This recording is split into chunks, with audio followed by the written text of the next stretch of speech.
El 4 de abril de 1945, a cientos de metros bajo tierra, un ejército descubrió un tesoro. Pero no era solo oro, era el alma robada de un continente, el botín de la barbarie nazi. El 4 de abril de 1945, mientras las tropas del Tercer Ejército de Patton avanzaban por el corazón de Alemania, un descubrimiento asombroso paralizó a sus oficiales. En la mina de sal de Merkers, a cientos de metros bajo tierra, no hallaron mineral, sino una caverna de proporciones bíblicas. Ahí, apiladas como simples ladrillos, reposaban 250 toneladas de oro puro, miles de obras de arte saqueadas y divisas de naciones enteras. No era un hallazgo fortuito, sino la punta del iceberg de una de las mayores operaciones de pillaje de la historia, el botín nazi. El botín nazi no fue un acto impulsivo, fue una campaña de apropiación sistemática, meticulosamente orquestada por la maquinaria del Tercer Reich. Más allá de la imagen romántica de piratas, esta operación fue una maquinaria burocrática del terror. Organizaciones como el Einsatzstab Reichsleiter Rosenberg fueron creadas con un único propósito, confiscar y redistribuir la riqueza. Su objetivo principal, las propiedades de las víctimas del Holocausto, de ciudadanos judíos en toda Europa y de las naciones ocupadas que caían bajo la bota del nazismo. No solo se buscaba oro, se saqueaban obras de arte, joyas, propiedades inmuebles, divisas y cualquier bien de valor que pudiera financiar o embellecer el régimen. El oro era el nervio financiero de esta guerra total. El metal precioso fluía hacia el Reichsbank a través de rutas macabras. Se extraía de las bóvedas de los bancos centrales de Bélgica, Holanda y Francia, naciones invadidas cuyos tesoros pasaron a manos alemanas. Pero la fuente más oscura y escalofriante de este oro provenía directamente de los campos de exterminio. De los dientes de oro extraídos de los cuerpos, de las alianzas matrimoniales arrancadas de dedos moribundos, de los objetos personales de valor de millones de víctimas. Fundido y despojado de su origen humano, este oro se convertía en lingotes anónimos, listos para financiar el esfuerzo de guerra de Hitler, desde la compra de armamento hasta el pago a proveedores neutrales. Si te está gustando, por favor, suscríbete, nos ayuda a seguir trayéndote más videos. La magnitud de este saqueo explica la perdurable importancia de su búsqueda.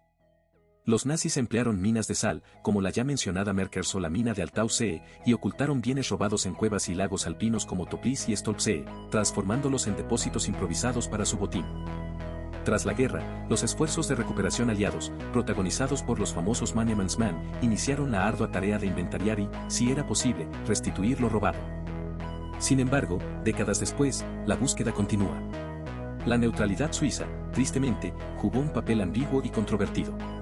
Sus bancos se convirtieron en una fachada para la legitimación y el blanqueo de oro nazi y otros bienes saqueados.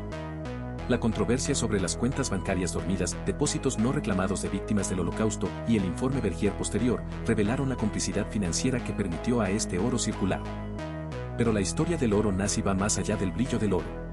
Miles de obras de arte, consideradas degeneradas o simplemente robadas a coleccionistas judíos, forman parte de los bienes robados que aún hoy afloran. El caso del tesoro de Gurlitt, descubierto décadas después con más de 1.500 piezas de valor incalculable, es un doloroso recordatorio de la escala del expolio. Y de la necesidad incesante de encontrar y devolver estas piezas a sus legítimos herederos. La búsqueda de Isus alimenta aún hoy leyendas, el tren del oro de Wałbrzych en Polonia, supuestamente cargado con un botín blindado, el oro sumergido en lagos alpinos, o la esquiva y legendaria cámara ámbar. Estos mitos, a menudo exagerados, son un testimonio de la fascinación y la frustración que rodea a este botín. La Conferencia de Washington de 1998 y sus principios sentaron las bases para la restitución de arte confiscado, pero la lucha legal y moral perdura. La memoria de las víctimas exige que esta búsqueda implacable no cese, que cada objeto recuperado sea un acto de justicia y un recordatorio contra el olvido. El telón de hierro de la Segunda Guerra Mundial se descorrió para revelar no solo la devastación de un continente, sino también una metódica, ambiciosa y obscena campaña de pillaje, Esta empresa, concebida con la misma frialdad que sus estrategias militares, no fue un acto fortuito de bandidaje, sino una arquitectura de expolio cuyo epicentro fue la acumulación de y la dispersión de incalculables. El régimen de Hitler no solo buscaba la supremacía territorial, sino también la supremacía económica, financiando su maquinaria bélica con los bienes robados a millones de víctimas y naciones enteras. La magnitud del trasciende la mera confiscación. Fue una campaña sistemática, una operación de ingeniería inversa del patrimonio europeo, orquestada por organizaciones como el infame Einsatzstab Reichsleiter Rosenberg, ERR. Este brazo ejecutor, entre otros, despojó metódicamente a propiedades judías, a víctimas del Holocausto y a las naciones ocupadas de todo valor imaginable. No solo se buscaba el oro o el arte, la rapiña incluía joyas, propiedades, divisas, bibliotecas enteras y hasta objetos cotidianos, todo lo que pudiera ser monetizado o revalorizado bajo la ideología del Tercer Reich. El objetivo central era el, considerado el lubricante esencial de la guerra total. El rastro se teje a través de rutas siniestras, desde los sótanos de bancos centrales hasta los crematorios. Fue confiscado de las reservas nacionales de Bélgica, Holanda, Francia y otras naciones invadidas. Pero la fuente más espeluznante de este oro fueron las víctimas mismas, dientes de oro extraídos a los judíos en los campos de exterminio, joyas y alianzas matrimoniales fundidas sin piedad. Todo este botín, ya fuera de lingotes puros o de alhajas deshechas, se centralizaba en el Reichsbank, el Banco Central Alemán, transformándose en el capital que impulsaría el esfuerzo de guerra nazi. Cada lingote llevaba consigo la impronta de un crimen. Para salvaguardar estos inmensos valores y evitar su recuperación por los aliados, los nazis recurrieron a la geografía clandestina. Las minas de sal, con su estabilidad térmica y aislamiento subterráneo, se convirtieron en los depósitos ideales. Ejemplos emblemáticos son las minas de Merkers y Altaussee. En Merkers, en 1945, el tercer ejército del general Patton descubrió uno de los mayores alijos de la historia, 250 toneladas de miles de obras de arte, divisas y monedas extranjeras, un hallazgo que reveló la escala atroz del pillaje. Otros se sumergieron en las gélidas aguas de lagos alpinos como el Topliss y el Stolpsee, ocultos en las profundidades esperando una recuperación que, en muchos casos, jamás llegó. La neutralidad, una vez un escudo, se transformó para Suiza en un velo ambiguo detrás del cual se legitimó gran parte del y otros bienes saqueados. La Confederación Helvética sirvió como una fachada crucial para el blanqueo de estos activos, facilitando transacciones y ofreciendo depósitos seguros. La controversia aún persiste en torno a las llamadas cuentas bancarias dormidas de víctimas del Holocausto, fondos que quedaron inactivos tras la desaparición de sus legítimos dueños. Informes como el Bergier han intentado desentrañar la intrincada red de complicidad y beneficio mutuo, pero el legado de esta opaca colaboración continúa proyectando una sombra sobre la historia financiera de Suiza y su relación con él. Pero el saqueo no se limitó al valor intrínseco de los metales preciosos, su avaricia también se extendió al alma de la cultura europea. Miles de obras de arte fueron confiscadas, muchas bajo la etiqueta de arte degenerado por no ajustarse a la estética aria, otras simplemente robadas a coleccionistas judíos cuya única culpa era su patrimonio. Estos robos artísticos representan una de las pérdidas culturales más devastadoras de la historia. El caso del tesoro de Gurlitt, descubierto décadas después de la guerra en un modesto apartamento de Múnich, ilustra la magnitud de este expolio, más de 1500 obras, muchas de ellas obras maestras de valor incalculable, languideciendo en el anonimato. Su aparición repentina y la subsiguiente lucha por la restitución resonaron globalmente, enfatizando que la búsqueda de los tesoros aún está lejos de terminar. La persistencia del saqueo en la imaginación popular se nutre de mitos y leyendas que, aunque a menudo exagerados, reflejan la vasta escala de lo robado y lo no recuperado. La más famosa es la leyenda del tren del oro de Wałbrzych, en Polonia, un supuesto tren blindado cargado de oro y otras riquezas que, se dice, permanece oculto en algún túnel subterráneo. De un mismo modo, las historias de oro sumergido en lagos alpinos o la esquiva y legendaria cámara ámbar, un tesoro cultural de incalculable valor desmantelado y desaparecido durante la guerra, alimentan la fascinación por estos tesoros.